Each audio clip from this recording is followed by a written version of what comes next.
Alright guys, welcome back to another video. In this video, we're going to be turning a simple 3D model, maybe like a fruit or an apple, and turning it into a voxel.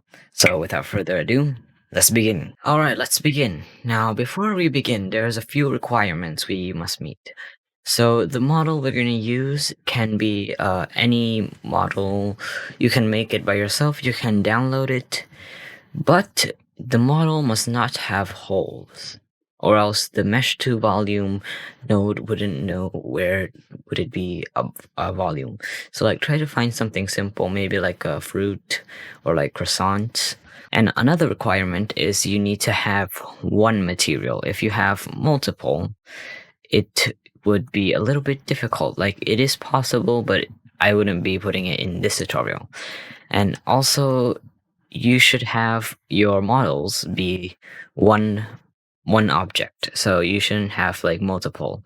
If you do try joining them, or if it has multiple materials, then you might not be able to do it.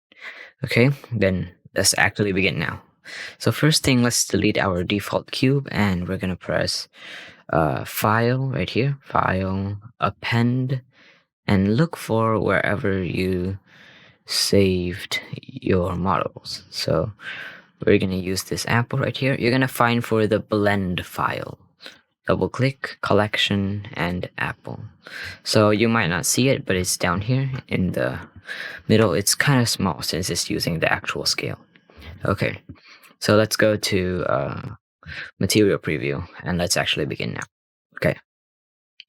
So first thing, we're going to select this, and we're going to go to our modifier properties and apply the modifiers. This is very important because sometimes if we have the modifier on, we're going to experience some difficulties. So yeah, let's apply it. And now let's go to geometry nodes and close this and press new. Okay. So let's actually begin now. So first thing, we're going to be adding a mesh to volume node. Mesh to volume, which is the star of this video, of course. So it turns our mesh into a volume. Now, this video, we're going to have a lot of adjustments to like the nodes. So it might not work if you miss something. So just try to like follow along very carefully. Okay. So we're going to change the resolution to size, and we're going to turn off fill volume and turn off exterior bandwidth. Okay, make it 0. Let's pull this to the side. Okay, and now we're going to add a distribute points in volume. Now, a cool thing about this is you can actually like distribute it randomly. But you can distribute it randomly, or you can distribute it as a grid. So there we go. We're going to use a grid right here. Change it to grid. And we're going to add the last thing, instances on points. Okay. And then we're going to add a cube to be our instance. There we go. So now nothing's going to appear yet. We need to adjust a few things. So we're going to add a value node, and this single value is going to set everything. So let's plug it in. So first thing, we want to adjust the spacing so we know how much it wants. Now the spacing would always be the same as the size of the cube, so we can plug it in right here as well. Then we're going to plug this into the voxel size, and we're also going to plug it into the interior bandwidth so that the interior walls has a little bit of thickness. Then we're going to add the value right here. Now we're going to try to do with something very small first. 0.025 maybe. So basically this thing, the more smaller the value, the more detailed it gets. It can't be a minus or else it won't work. So yeah, keep that in mind. Okay, let's keep going. 0.01. Okay. I want to do it till you can see the stem. So 0.005. Oh, 0.005. Okay, it's starting to get into shape. Let's keep going. 0.001. Okay, that's a little too much, I think. It's getting a little bit slow. 0.002 maybe. Okay, this looks much better. Okay, we'll go with this. Okay, that looks good. Okay. So there we go. That's all we need to do for, oh no. That's all we need to do for the model part. Now, all we have to do is the material part. So let's add a set material. Now this part, it's gonna get a little bit difficult, so try to follow along.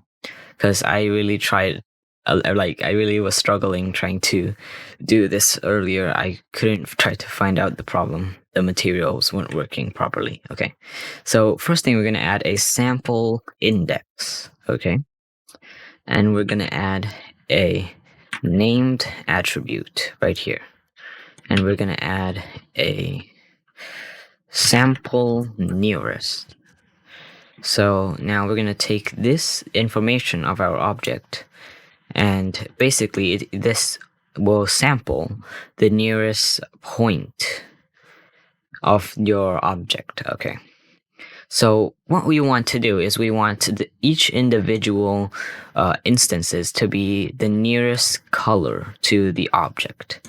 So the way we're going to get the information of the color will be the UV maps. So to do that, we will need to get the UV attribute right here. Face corner UV map right here.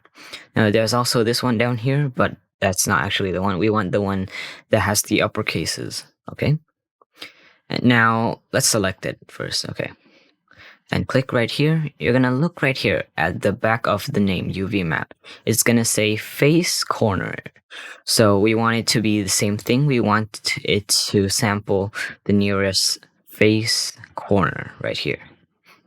Okay, now let's plug this index into the index of sample index, and we're gonna change the float to vector so that we can plug the attribute of the UV map into the sample nearest. Okay, and we also want to take another one of these, take another strip of this and put it in here. Okay, make sure you got everything right about here. And we're gonna change this as well to face corner. Okay, now we're gonna add a named store named attribute right here. Okay, and we're gonna plug, oh wait, hold on, we're gonna change from float to vector as well, so we can plug the information of this now and put it in here. So now we're also going to change the point to instance so that everything works properly. Now we can name this to whatever we want. We're just going to name it UV map as usual, the same thing. So big U, big V, big M, and lowercase a and lowercase p. The capitalization matters, so watch out. Okay, so now we've got this, and let's check our material preview, and nothing's gonna happen yet, so we need to click right here and select the food apple. Now there's one last step for this to work, and we're gonna go through that right now. So first thing, we want to hover your mouse on this and press Ctrl C so we can copy this name. Now we're gonna go to shading, and as you can see, it's using the UV of the old apple, you know, the apple that hasn't been turned into this yet. So let's delete this. The roughness, we wouldn't need that yet. We just need the base color. Okay, so we only need 3 of these. So we're gonna add a node called attribute, the attribute node, and we're gonna change the type from instancer as well, and we're gonna hover on this and Control V as we copied from there, and we're gonna plug the vector into the vector, and boom, there we go. It's as easy as that. So yeah, that's how you do it. Okay, geometry nodes, and overall that's what you can do. You can also make your own models or like download others. Just make sure there is no hole in your object. Another thing you can do is you can rotate your object in edit mode, and the cubes will always stay upward. If you want your cube to be kind of diagonally rotated, you can rotate it in object mode and it wouldn't be like straightforward. something like that. Okay, and if you want to adjust the resolution, you can adjust it right here. You just need to make sure you don't go too much on it, or else your computer might crash.